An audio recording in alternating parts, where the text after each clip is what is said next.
Hello, আসসালামু আলাইকুম। আজকে আমরা স্টার্ট করবো হচ্ছে 8086 মাইক্রো প্রসেসর। তো এখন মাইক্রো প্রসেসর জিনিসটা কি? মাইক্রো প্রসেসরকে বলা হয় হচ্ছে আমাদের কম্পিউটার বা মাইক্রো কন্ট্রোলারের heart of a microcontroller. Okay, তাহলে এটা আমরা একটু লিখি।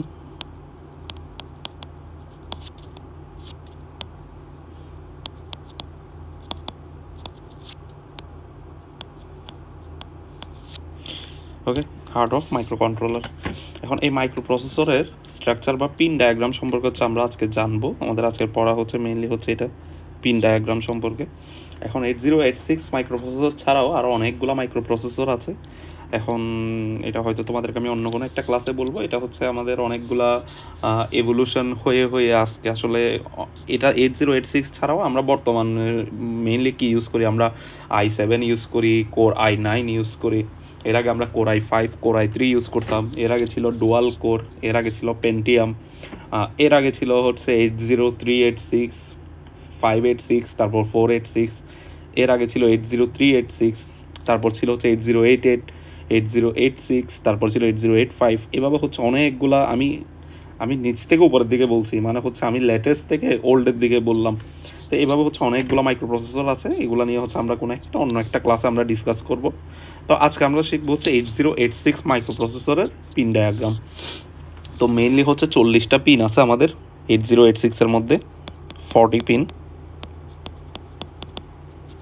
টোটাল। তো আমরা এখানে একটু দেখি। তো 40টা পিন হচ্ছে আমাদের, 1 নাম্বারে থাকবে হচ্ছে গ্রাউন্ড, আর 40 নাম্বার থাকবে হচ্ছে ভোল্টেজ প্লাস বিসিসি। এখানে হচ্ছে আমরা +5 ভোল্ট ইউজ করে থাকি নর্মালি।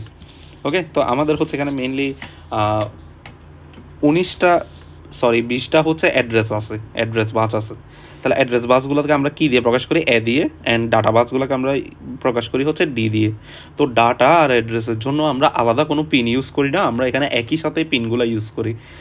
তারপর হচ্ছে কেন আমরা একই সাথে পিনগুলো ইউজ করি? যদি আমরা ডাটা এবং অ্যাড্রেসের জন্য আলাদা আলাদা পিন ইউজ করতাম তাহলে হচ্ছে শুধু ডাটা এবং অ্যাড্রেসেই আমাদের 40টা পিন হয়ে যেত।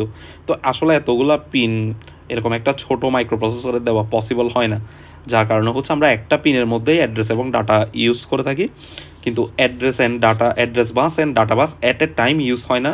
তো এটাকে ডিসেবল করার জন্য আমরা এখানে আরও অনেকগুলো পিন ইউজ করে থাকি। যেমন হচ্ছে এই যে এখানে 25 নাম্বার ALE পিনটা ইউজ করে থাকি। এটার মেইন কাজ হচ্ছে আমার অ্যাড্রেস পিনটাকে কি করবে? এনেবল করবে। এই জন্য এটাকে বলা হয় অ্যাড্রেস ল্যাচ এনেবল। তারপর ডাটাকে এনেবল করার জন্য হচ্ছে এই DEN ইউজ করে থাকি আমরা। তো এই জিনিসগুলো হচ্ছে আমরা যখন ইউজ করি তখন হচ্ছে আমাদের এই যে AD14-এর মধ্যে A14 কাজ করে। আমি যদি একটু ডিটেলসে বলি, সেটা হচ্ছে যখন হচ্ছে আমি ALE, এগুলো নিয়ে আমরা সামনে পড়বো। ALE ইকুয়াল টু যদি আমরা কি ইউজ করি? 1 ইউজ করি, তাহলে হচ্ছে আমাদের কি অ্যাক্টিভেট হয়েছে? এখন হচ্ছে অ্যাড্রেস ল্যাচ এনেবল, অর্থাৎ অ্যাড্রেস বারগুলা এনেবল হয়ে গেছে বা অ্যাক্টিভেট হয়ে গেছে। তখন হচ্ছে আমার AD14-এর জায়গায় A14 কাজ করবে, A13 কাজ করবে, A12 কাজ করবে। এগুলো হচ্ছে এখন কাজ করা শুরু করবে যদি আমি AL ইকুয়াল টু 1 দিই। অ্যান্ড D14, D13, D12 এগুলো কিন্তু কাজ করবে না। ওকে, তো যখন হচ্ছে AL ইকুয়াল টু 0 থাকবে তখন হচ্ছে আবার কি হবে? তখন হচ্ছে আমাদের AL ইকুয়াল টু যদি আমাদের 0 হয় তখন হচ্ছে অ্যাড্রেস ল্যাচ এনেবল হচ্ছে 0। দ্যাট মিনস হচ্ছে তখন আমাদের D14, D13, D12 এগুলো হচ্ছে কাজ করা শুরু করবে। ঠিক আছে, আমি আশা করি বুঝাইতে পারছি এই জিনিসগুলো। তো অ্যাড্রেস এবং ডাটাকে আমরা কীভাবে আসলে আলাদা করবো? অ্যাড্রেস এবং ডাটাকে আলাদা করার জন্য হচ্ছে আমাদের 2টা টার্ম ইউজ করতে হয়। এগুলো নিয়ে আমরা সামনে পড়বো, যেটাকে বলা হয় হচ্ছে মনে রাখতে হবে আমাদের যে অ্যাড্রেসের সাথে থাকবে হচ্ছে সবসময় ল্যাচ থাকবে হচ্ছে অ্যাড্রেসের সাথে, আর বাফার থাকবে হচ্ছে ডাটার সাথে। এই 2টা জিনিস হচ্ছে আমার মাথায় রাখতে হবে, আমাদের ফার্দার পড়াশোনার মধ্যে কাজে লাগবে এই 2টা জিনিস। তাহলে ল্যাচ ইউজ করব হচ্ছে আমরা যখন আমরা অ্যাড্রেসকে আলাদা করব, আর যখন আমরা বাফার ইউজ করব হচ্ছে যখন আমরা ডাটাকে আলাদা করব। তাহলে এরকম হচ্ছে অ্যাড্রেস এবং ডাটা পিন আছে টোটাল 20টা। বাট একটু স্পেসিফিকলি যদি আমি বলি, অ্যাড্রেস পিন আছে হচ্ছে 20টা। যেমন হচ্ছে আমরা এখান থেকে যদি দেখি AD0 থেকে AD14 পর্যন্ত, অর্থাৎ 15টা। তারপর হচ্ছে এখানে হচ্ছে AD14 পর্যন্ত, আর এখানে হচ্ছে কত থেকে 0 থেকে 14 পর্যন্ত।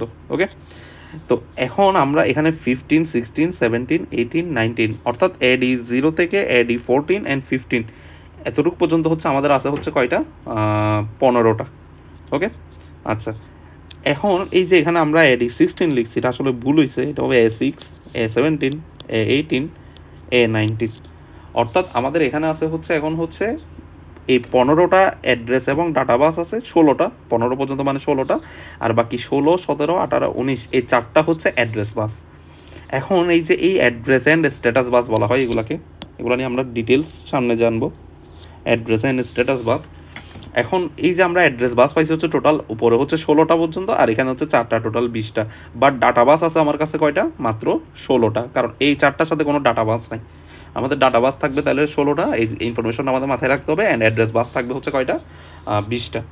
ওকে, এরপর হচ্ছে আমাদের অনেকগুলো পিন আছে, এই পিনগুলো সম্পর্কে আমরা ডিটেলস জানবো। আমরা জাস্ট পিনগুলোর নামগুলো বলি, যেমন হচ্ছে বাস হাই এনেবল অ্যান্ড বার আছে, যেখানে আমাদের বার থাকবে এটাকে বলা হয় অ্যাক্টিভ লো, অর্থাৎ লো ইনপুট আসলে তবে এটা অ্যাক্টিভ হবে। আচ্ছা, এরপর হচ্ছে এমএক্স বার, এমএন মানে হচ্ছে মিনিমাম মোড, এমএক্স বার হচ্ছে ম্যাক্সিমাম মোড। তো আমার এই যে মাইক্রো প্রসেসরটা কোন মোডে কাজ করবে সেটার জন্য আমরা ইনপুটটা দিয়ে থাকি এমএন এন্ড এমএক্স। তারপর আছে হচ্ছে আরডি বার, আরডি বার মানে হচ্ছে এটা রিড বার। তো রিড বার এটাও অ্যাক্টিভ লো, যদি আমরা অ্যাক্টিভ লো অর্থাৎ 0 অ্যাপ্লাই করি তবে সেটা মাইক্রো প্রসেসর আমার কি করবে, রিড করবে। ওকে, আর এরপর আছে হচ্ছে হোল্ডের কাজটা কি, হোল্ডের কাজটা হচ্ছে আমরা সামনে পড়বো এগুলো সব। হোল্ডের কাজ হচ্ছে আমাদের মাইক্রো প্রসেসর কোনো কিছু হোল্ড করে আছে কিনা, কোনো ডাটা হোল্ড করে রাখছে কিনা, বা এটা বলতে পারি হচ্ছে কোনো একটা অপারেশন হোল্ড করতেছে কিনা সেটা। তো এটার আরও একটু ডিটেলস আমরা সামনে জানবো। এটার এখানে আরও অনেক কিছু কাজ আছে হোল্ডের। আর HLDA মানে হচ্ছে হোল্ড অ্যাকনলেজমেন্ট। তো অ্যাকনলেজমেন্ট কী জিনিস এগুলো সম্পর্কে আমরা সামনে জানবো। WR বার এটাকে বলা হয় হচ্ছে রাইট, এটাও যেহেতু অ্যাক্টিভ লো, তার মানে যখন এখানের মধ্যে 0 আসবে তখনই কেবলমাত্র মাইক্রোপ্রসেসর কী করবে, রাইট করা শুরু করবে। ওকে, এরপর হচ্ছে M/IO বার, অর্থাৎ M দিয়ে বলা হয় মেমোরি, IO বার দিয়ে বলা হয় হচ্ছে ইনপুট আউটপুট। তাহলে আমার মাইক্রোপ্রসেসর কি মেমোরি হিসেবে কাজ করতেছে না ইনপুট আউটপুট হিসেবে কাজ করতেছে, এটা হচ্ছে আমার এই পিন দিয়ে ব্যাখ্যা করব বা বুঝতে পারবো। এরপর আছে হচ্ছে ডিটি এবং আর বার। তো ডিটি বলা হয় হচ্ছে ডাটা ট্রান্সমিশন, আর দিয়ে বলা হয় হচ্ছে ডাটা রিসিভ। তো এই যে পিনটা আমরা সবসময় একটা কন্ডিশন মাথায় রাখবো, সেটা হচ্ছে যে কোনো ক্ষেত্রে এটা আমার কাজে লাগবে, সেটা হচ্ছে যদি আমার কোনো একটা পিন দুইটা কাজ করে, মানে কোনো একটা পিন দিয়ে যদি আমার দুইটা কাজ করা লাগে তবে হচ্ছে একটাকে আমি অ্যাক্টিভ হাই রাখবো আর একটাকে আমি অ্যাক্টিভ লো রাখবো, যেন হচ্ছে আমার একটা কাজ যেন আমার 1 আসলে করে এবং একটা কাজ যেন আমার 0 আসলে করে, যাতে আমি কাজ দুইটাকে আইডেন্টিফাই করতে পারি, ডিফারেন্সিয়েট করে রাখতে পারি। তো এখানে আমরা দেখি যে একটা পিন যদি দুইটা কাজ করে থাকে তবে তাদেরকে আমরা স্ল্যাশ দিয়ে ইউজ করছি।